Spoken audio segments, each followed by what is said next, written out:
तो ये एक ऐसी मैपिंग है जो वेक्टर फील्ड्स को वेक्टर फील्ड पे मैप, ये एक ऐसी मैपिंग है जो वेक्टर फील्ड को वेक्टर फील्ड पे मैप करती है, और हर vector field as a linear combination of the elements of the basis की फॉर्म में लिखा जा सकता है। तो एक्स, ये जो चूंकि ये एक वेक्टर फील्ड बना और उस वेक्टर को भी as a linear combination of the elements of the basis जो कि एक्स आई है उनकी फॉर्म में लिखा जा सकता है। तो ये जो उसके साथ कोफिशिएंट्स आते हैं जब हम उसको लीनियर कॉम्बिनेशन की फॉर्म में लिखते हैं, उन कोफिशिएंट्स को कोफिशिएंट ऑफ द कनेक्शन बोलते हैं। बात समझ आ गई है? जी सर, ये पूछ रहा था जी कि यहाँ पे हमने बेसिस बेसिस पे अप्लाई किया है एक्स की बेसिस, और वहाँ पे हम पूरी बेसिस, वेक्टर फील्ड पे इसको ऑपरेट कर रहे हैं।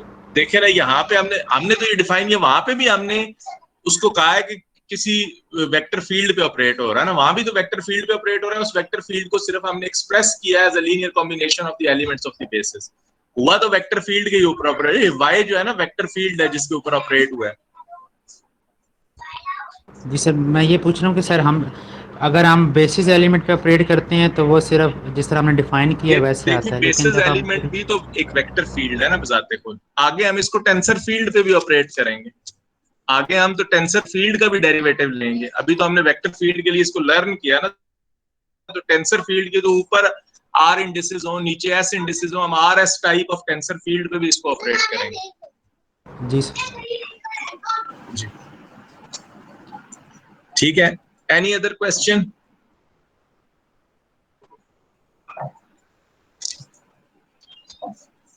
जी कोई और सवाल आपका? No sir. चलें, आज हमने, कल चूंकि हमने ये स्टडी किया था कि जो कोफिशिएंट ऑफ द कनेक्शन, जिसे हम क्रिस्टोफल सिंबल्स बोलते हैं, वो जो कोफिशिएंट ऑफ द कनेक्शन है, वो जो ट्रांसफॉर्मेशन लॉ ओबे करते हैं, वो ट्रांसफॉर्मेशन लॉ टेंसर्स वाला ट्रांसफॉर्मेशन लॉ नहीं होता। Therefore the coefficient of the correction, या जिसे हम क्रिस्टोफल सिंबल्स कह रहे हैं, वो टेंसर्स नहीं है। आज हम उसी डिस्कशन को आगे कंटिन्यू करेंगे और हम उसको बताएंगे कि क्रिस्टोफल सिंबल्स आप फाइंड आउट कैसे करते हैं। कि अगर आपको कहा जाए कि क्रिस्टोफल सिंबल्स कैलकुलेट करने, क्रिस्टोफल सिंबल्स जो है कैलकुलेट करने हैं, तो कैसे कैलकुलेट करेंगे?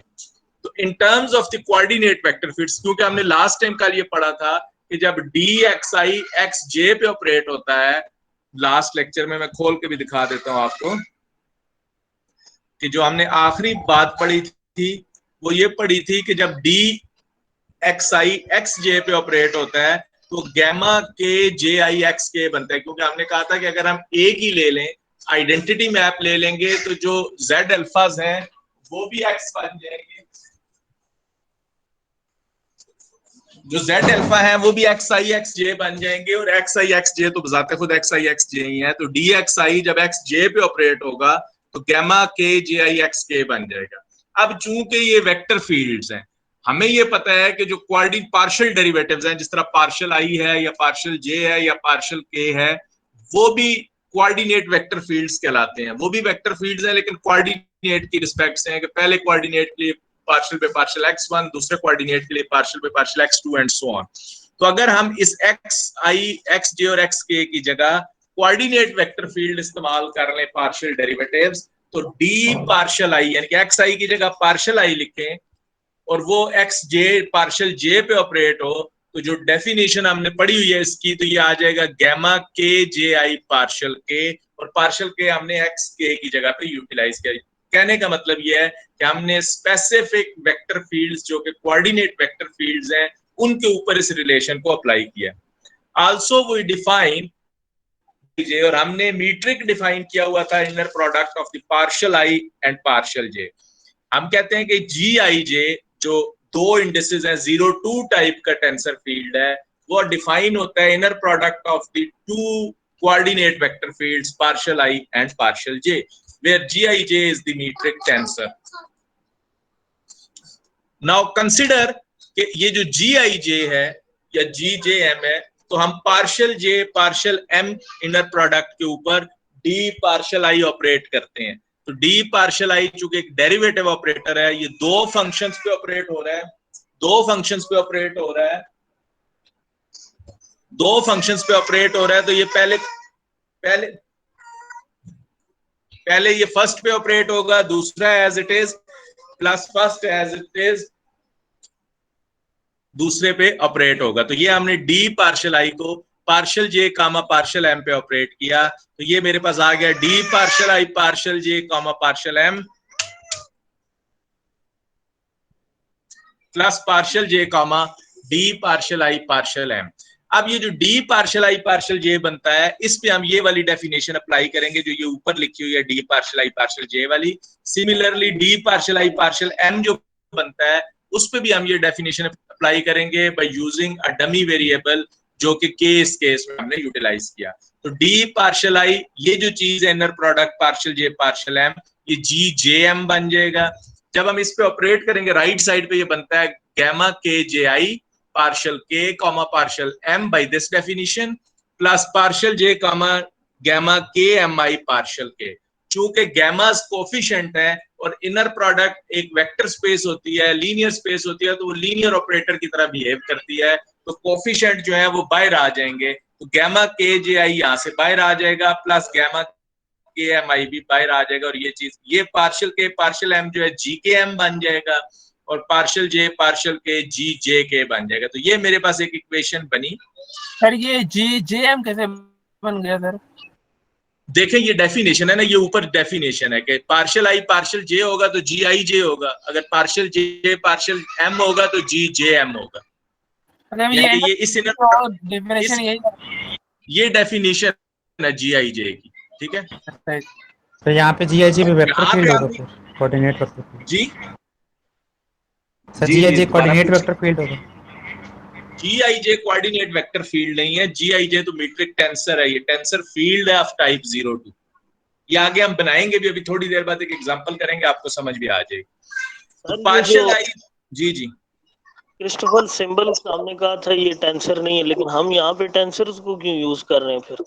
नहीं देखें, क्रिस्टोफल सिंबल्स टेंसर के यूटिलाइजेशन के अंदर तो आ सकता है, ये नहीं है कि टेंसर यूटिलाइजेशन के अंदर क्रिस्टोफल सिंबल आ नहीं सकता, लेकिन क्रिस्टोफल सिंबल बजाते खुद एक टेंसर नहीं है, हमने ये बात कही, ठीक है। अभी तो हम यहाँ पे बेसिकली वो फार्मूला ड्राइव करना चाहते हैं जिसकी मदद से क्रिस्टोफल सिंबल, यानी कि अगर आपको कहा जाए कि ये आपके पास कोई कर्व है, इसका क्रिस्टोफल सिंबल निकालें, तो आप कैसे निकालेंगे? तो उसके लिए जो क्रिस्टोफल सिंबल फाइंड आउट करने का फार्मूला है, यानी कि आपको डेरिवेटिव लेना है। जब हम डेरिवेटिव का कल हमने फार्मूला पढ़ा था ऑफ वेक्टर फील्ड, तो जब हमने डेरिवेटिव लिया था तो वो डेरिवेटिव एक्सप्रेस हुआ था in terms of the Christoffel symbols.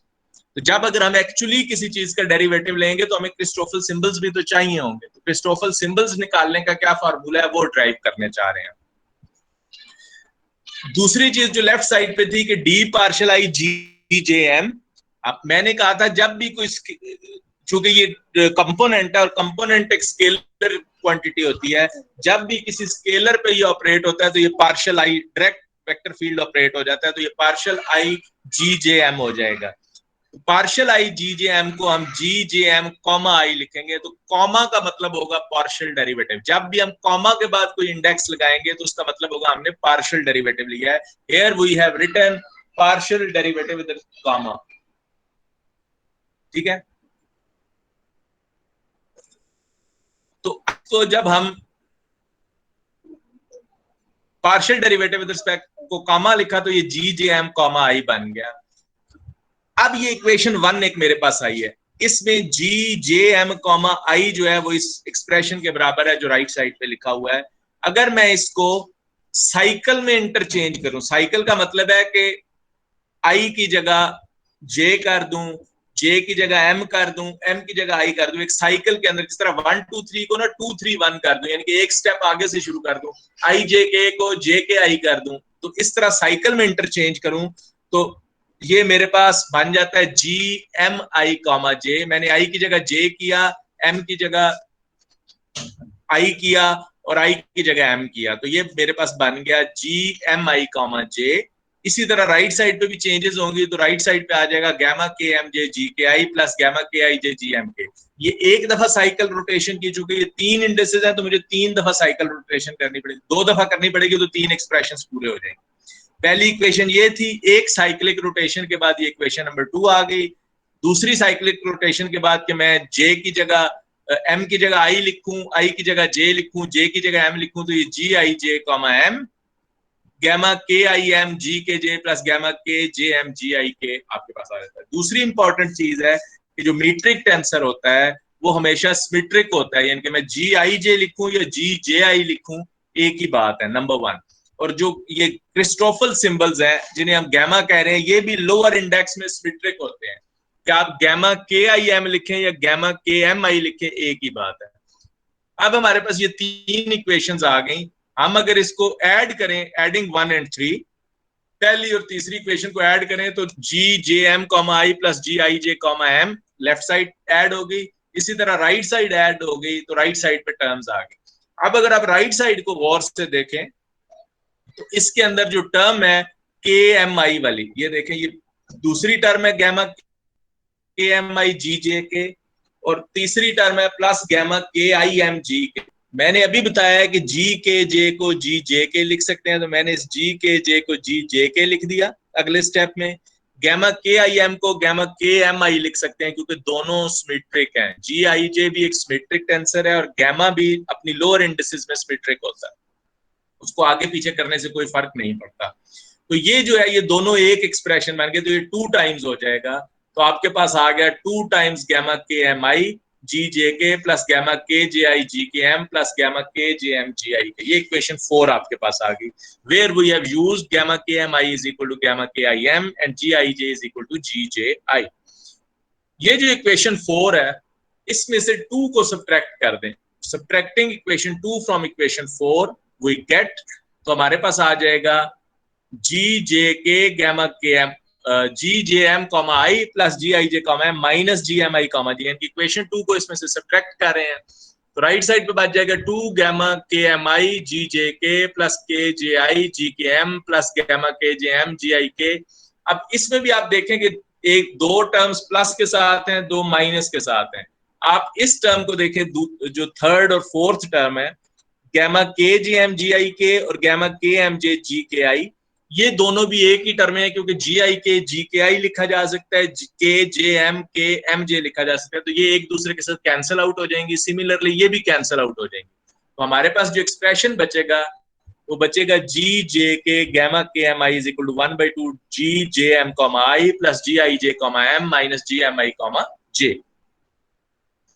ये है मीट्रिक टेंसर जी जे के। अगर मैं इसको जी एल जे से मल्टीप्लाई कर लूं, जब अपर इंडेक्स हम लेते हैं, लोअर इंडेक्स के साथ है जी जे आई जे के, जब हम इसको अपर इंडेक्स के साथ लेंगे तो वो इसका इनवर्स होगा। तो applying ji l J on both sides, तो ये हो जाएगा जी l j g J k gamma k m i is equal to 1/2 g l j into g j m, बाकी चीज एज इट इज।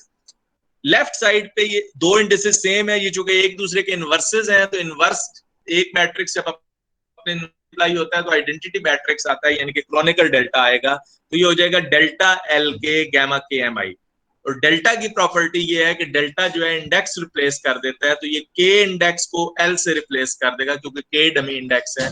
तो लेफ्ट साइड पे हो जाएगा gamma l m i is equal to 1/2 g l जे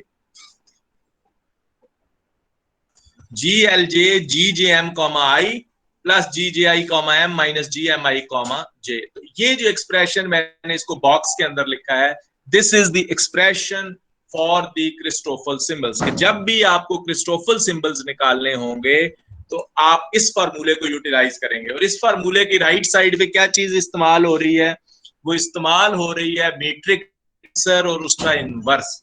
तो कहने का मतलब ये है कि जब भी हम डिफरेंशियल ज्योमेट्री या किसी भी मैनीफोल्ड को स्टडी करते हैं तो मीट्रिक टेंसर जो उस पे डिस्टेंस कैलकुलेट करता है, वो डिस्टेंस कैलकुलेट करने का जो फार्मूला है, वो डिपेंड करता है मीट्रिक टेंसर के ऊपर। और जो क्रिस्टोफल सिंबल्स हैं वो भी मीट्रिक टेंसर के ऊपर डिपेंड करते हैं।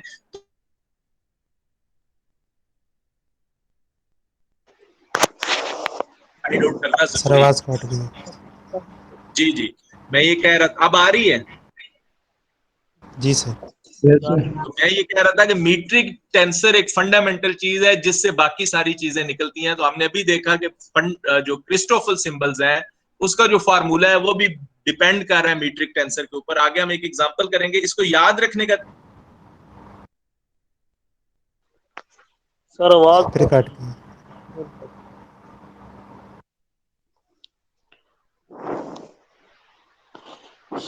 सर जी आवाज नहीं आ रही। सर आवाज नहीं आ रही सर। आज वही बोला। तो हम बात ये कर रहे थे कि क्रिस्टोफल सिंबल्स जो हैं वो मीट्रिक टेंसर के ऊपर डिपेंड करते हैं। इसको फार्मूला इसका याद रखने के लिए मैंने अगले पेज पे जो लिखा हुआ उससे आपको आसानी से याद हो जाएगा। फिर हम एक एग्जांपल करेंगे कि उसको हम कैसे फाइंड आउट करते हैं। सर ये सर ये क्रिस्टोफर सिंबल वही है जो हमने डिजिवन में पढ़े थे। जी जी वही क्रिस्टोफल सिंबल्स। और सर ये जो सिमेट्रिक हम कह रहे हैं कि लोअर इंडिसेस में सिमेट्रिक है, सर ये हमने प्रूव जी नहीं जी किया, वैसे हमें ये प्रॉपर्टी है। टॉर्शन फ्री स्पेस के लिए आगे हम इसको प्रूव भी कर देंगे। टॉर्शन फ्री स्पेस के लिए ये सिमेट्रिक होते हैं। ठीक है सर ठीक है सर। जी जी सर उसके ऊपर आप इनवर्स बता रहे थे, GI is the inverse of. जी जी वो मैं अभी सर अभी ये एग्जांपल करेंगे आपको क्लियर हो जाएगा। एग्जांपल करेंगे क्लियर हो जाएगा। 1 मिनट एग्जांपल देख लें उसके बाद बात करें। ठीक है यस सर। ये फार्मूला जो है ना इसको याद, ये देखें ये एक इंडेक्स ऊपर है दो नीचे है, गैमा ए बी सी। तरीका कार्य है कि राइट साइड पे 1/2 जी जो ऊपर वाली इंडेक्स है वो जी के साथ आएगी, इधर ए है ए और एक डमी इंडेक्स आएगी डी, और ब्रैकेट के अंदर जी जो भी डमी इंडेक्स है वो साथ ये पहली इंडेक्स जो नीचे पहली इंडेक्स है बी कॉमा सी, प्लस उसका उलट यानी कि g d c comma b, minus g जो नीचे दो इंडेक्सेस हैं b c comma dummy index. तो ये फार्मूला इस तरह से इसको अगर आपने याद रखना हो तो ये टेक्निक है, ये ट्रिक है जिससे हम इसको आसानी से याद रखते हैं। हमने मीट्रिक टेंसर कैलकुलेट किया था पोलर कोऑर्डिनेट्स के लिए। आपको याद हो कि हमने कहा था अगर अल्फा जो है वो r cos theta r sine theta है तो हमने जी आई जे कैलकुलेट किया था वहां पे। पहले अल्फा 1 निकाला था, फिर अल्फा 2 निकाला था, और जी आई जे हमने कहा था G11 G12 G21 और G22 हमने कैलकुलेट किए थे कंपोनेंट्स। और हमने वहां जो मीट्रिक टेंसर कैलकुलेट किया था वो निकला था 100 आर स्क्वायर। ये था मीट्रिक टेंसर। जब हम इस ये एक मैट्रिक्स है 2x2 मैट्रिक्स है, चूंकि ये डायगोनल मैट्रिक्स है, डायगोनल मैट्रिक्स का तो इनवर्स आसानी से निकल आता है कि आप डायगोनल एलिमेंट्स को 1 ओवर कर दें। तो इसका जो इनवर्स है वो 1001 ओवर आर स्क्वायर आता है। तो जब भी हम मीट्रिक टेंसर का इनवर्स लिखते हैं तो उसकी जो इंडिसेस है वो ऊपर आती हैं। ये मैं बात कर रहा था पिछले फार्मूले में, जो अभी आप पूछ रहे थे ना वो यही सवाल था ना कि ये इनवर्स कैसे होगा। तो जी एल जे यानी कि जो मीट्रिक टेंसर का इनवर्स होता है उसकी इंडिसेस ऊपर लिखी जाती हैं। तो ये मीट्रिक टेंसर है, ये उसका इनवर्स है, और ये उसको लिखने का अंदाज है कि हम उसकी इंडिसेस को ऊपर लिखते हैं।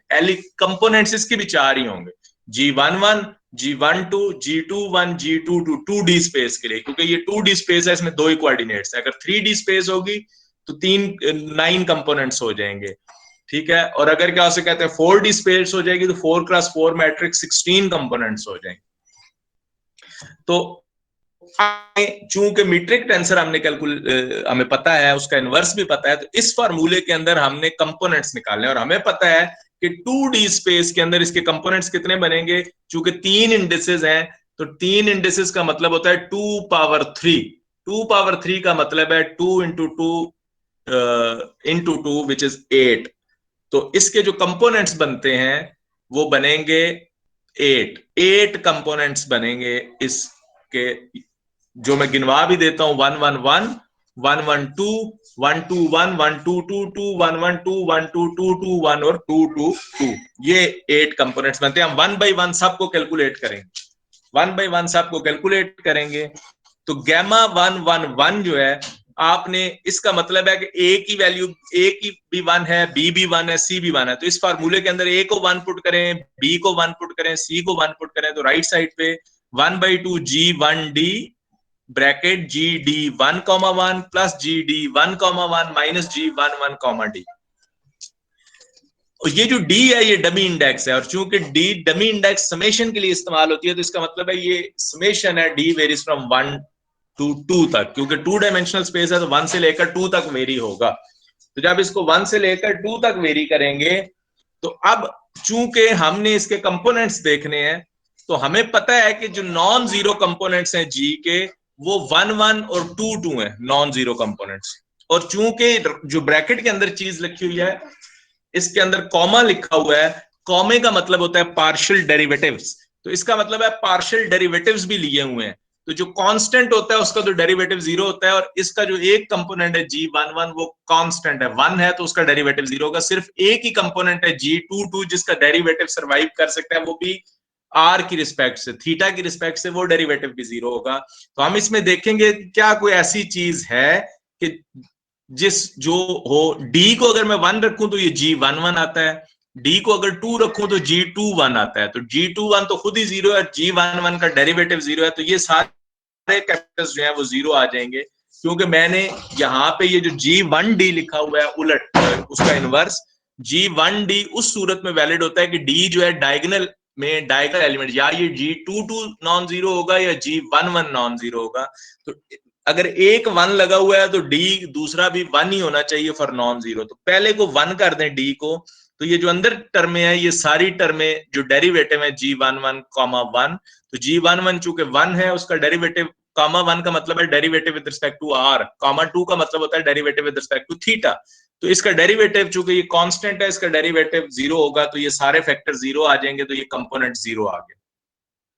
सिमिलरली 1 1 2 चूंकि नीचे वाली इंडेक्स में सिमेट्रिक होता है, तो 1 1 2 निकालने का मतलब है आपने 1 2 1 भी निकाल लिया, तो दोनों मैंने लिख दिए। This is equal to G1/2 G1D into GD1, 2 GD2, 1 minus G12, D। यहाँ पे भी चूंकि G के ऊपर 1 लगा हुआ है तो D1 के अलावा कुछ नहीं हो सकता, 2 नहीं हो सकता, 2 होगा तो वैसे ही G12 0 है तो सारा 0 हो जाएगा, नॉन जीरो जो है वो G11। तो मैंने D की जगह 1 पुट किया, तो D की जगह 1 पुट करें तो अगेन ये G11 G12 तो वैसे ही 0 है, तो G11 का डेरिवेटिव चूंकि कांस्टेंट है उसका डेरिवेटिव 0 है, तो ये भी 0 हो गया। फिर आता है G गैमा 1 2 2, इसका जो चौथा कंपोनेंट है उसको जब आप लिखते हैं तो वो भी फार्मूले के अंदर A को 1 लिखेंगे, B को 2 लिखेंगे, C को 2 लिखेंगे, तो 1/2 G1D ब्रैकेट के अंदर GD2 2 plus GD2 2 minus G22 D। तो चूंकि G के साथ 1 लगा हुआ है तो D1 के अलावा कुछ नहीं हो सकता, जब D को 1 पुट करेंगे तो ये फैक्टर भी 0, G12 0, ये वाला भी 0, G22 1, G22 R स्क्वायर है, और कॉमा 1 का मतलब है derivative with respect to R, तो जो R स्क्वायर का derivative with respect to R होता है वो 2R है, तो ये 1/2 इंटू माइनस 2R, तो ये माइनस R के बराबर आएगा। तो ये जो गैमा 1 2 2 की वैल्यू है ये नॉन जीरो वैल्यू है, यानी कि पोलर कोऑर्डिनेट्स के लिए गैमा 1 2 2 जो वो एक नॉन जीरो कंपोनेंट है और उसकी वैल्यू माइनस आर है। सिमिलरली गैमा 2 1 1 जब आप कैलकुलेट करते हैं तो 1/2 G2D, क्योंकि एक जी प्लीज ऊपर वाला पॉइंट एक बार फिर से बता दें। जी मैं ये कह रहा हूं कि बेसिकली तो आपने गैमा 1 2 2 कैलकुलेट करना है ना, तो इस फार्मूले में पुट करेंगे, ए को 1 पुट करेंगे, बी को 2 पुट करेंगे, सी को 2 पुट करेंगे, तो गैमा 1 2 2 होगा।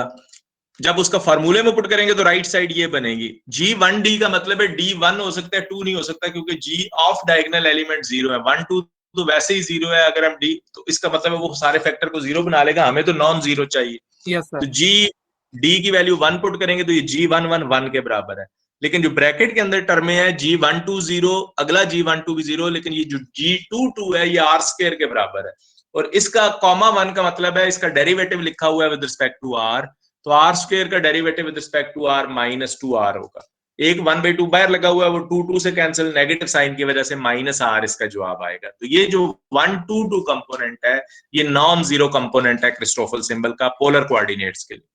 सिमिलरली जब आप 2 1 1 कैलकुलेट करेंगे तो A की जगह पे 2, B की जगह पे 1, C की जगह पे 1 सब्स्टिट्यूट करेंगे, फार्मूले में पुट करेंगे तो ये चीज आ जाएगी। चूंकि अब G2 लिखा हुआ है तो D2 हो सकता है, D को 2 पुट करें तो अंदर वाले फैक्टर सारे 0 बन जाते हैं, तो इसका जवाब 0 आ गया।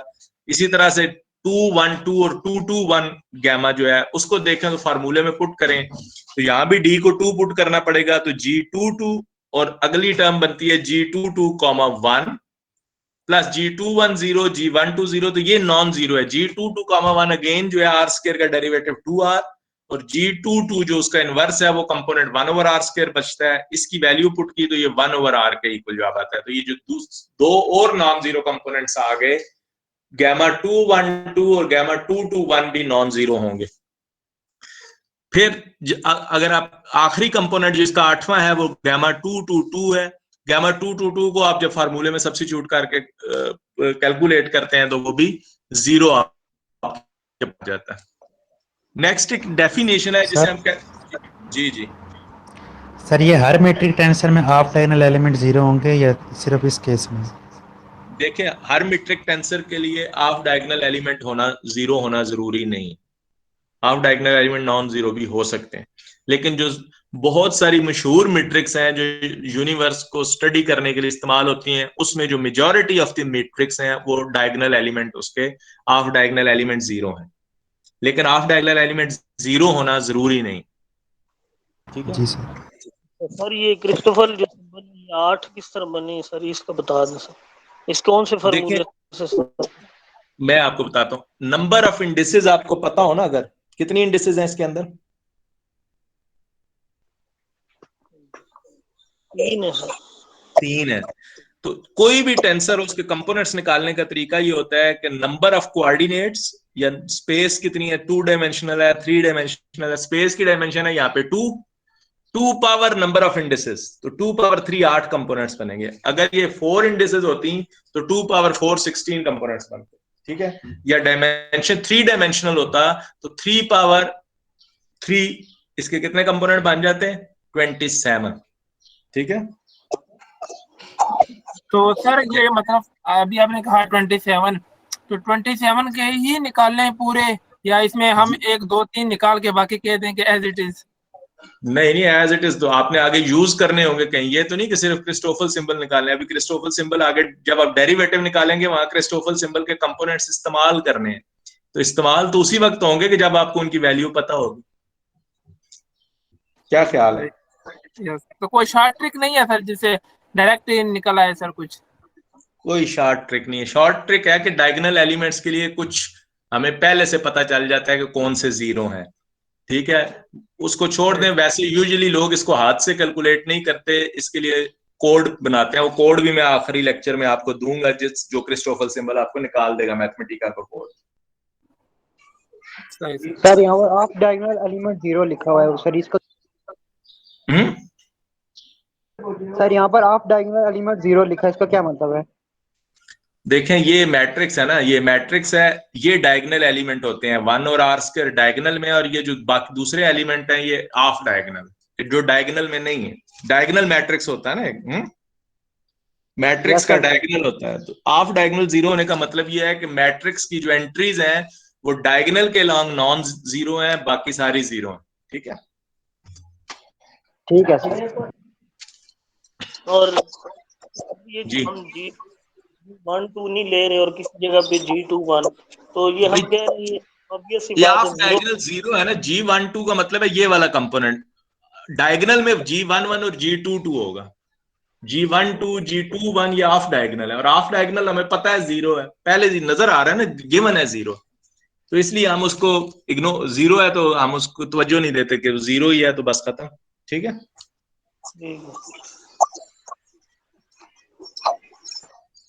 नेक्स्ट एक डेफिनेशन है जिसे हम कहते हैं कि पैरेलल ट्रांसलेशन। कि अगर आप किसी, मैं बहुत ज्यादा तफसील में नहीं जाऊंगा, हल्का सा इसको ब्रीफ कर देता हूं, कि अगर किसी वेक्टर को या वेक्टर फील्ड को आप ट्रांसलेट करना चाहते हैं, एक जगह से दूसरी जगह लेके जाना चाहते हैं, और हम कहते हैं कि जो पहले ही डायरेक्शन थी वेक्टर फील्ड की और जो ट्रांसलेट होने के बाद डायरेक्शन आई, दोनों की डायरेक्शन दोनों आपस में पैरेलल हो, तो तब हम कहेंगे कि वेक्टर्स क्या है, वेक्टर जो है वो पैरेलली ट्रांसलेट हुआ है। कोई वेक्टर पैरेलली ट्रांसलेट हो तो वो अलोंग अ टेंजेंट ट्रांसलेट होता है। तो हम कहते हैं कि जब भी हम किसी वेक्टर फील्ड का के ऊपर dt ऑपरेट करें और जवाब 0 आ जाए, dt e, यानी कि e कोई वेक्टर फील्ड है, उसके ऊपर हमने dt ऑपरेट किया और dt e 0 आ जाए, तो हम कहते हैं कि जो वेक्टर फील्ड है वो पैरेलली ट्रांसलेट हो गया। बस इतनी डेफिनेशन काफी। अगली चीज आप कोर्स का हिस्सा ना समझे, उसके चक्कर में ना पड़े, वो आप कंफ्यूज हो जाएंगे। ठीक है, बहुत सारी इक्वेशंस बनती हैं उस चक्कर में। ये मैंने फिगर से भी एक्सप्लेन किया हुआ है कि P और Q 2 पॉइंट्स हैं, एक वेक्टर E ऑफ P है, वो पैरेलली लेट होकर दूसरी पोजीशन पे चला गया। बस इसकी इतनी डेफिनेशन काफी है कि जब भी हम किसी वेक्टर फील्ड के ऊपर dt ऑपरेट करें और जवाब 0 आ जाए तो इसका मतलब है वो वेक्टर फील्ड एक जगह से दूसरी जगह पे पैरेलली ट्रांसलेट हो गया। ठीक है, शिफ्ट हो गया एक जगह से दूसरी जगह, आपने मूव कर दिया उसको। ठीक, सर वो टेंजेंट चेंज नहीं हो रहा होगा, इस वजह से उसका डेरिवेटिव 0 होगा। टेंजेंट की डायरेक्शन चेंज नहीं हो रही। डायरेक्शन चेंज नहीं हो रही, इसलिए लॉन्ग द टेंजेंट उसका डेरिवेटिव 0। अगर सर मतलब किसी वेक्टर फील्ड के ऊपर अगर हम dt अप्लाई करते हैं उसका जवाब 0 ना आए सर, तो वो तो आ जाएगा ना, कोई जवाब आ जाएगा। ठीक है, वो पैरेलली तो नहीं होगा सर। हाँ जी, पैरेलली नहीं होगा, वो कोई नया वेक्टर फील्ड बन जाएगा।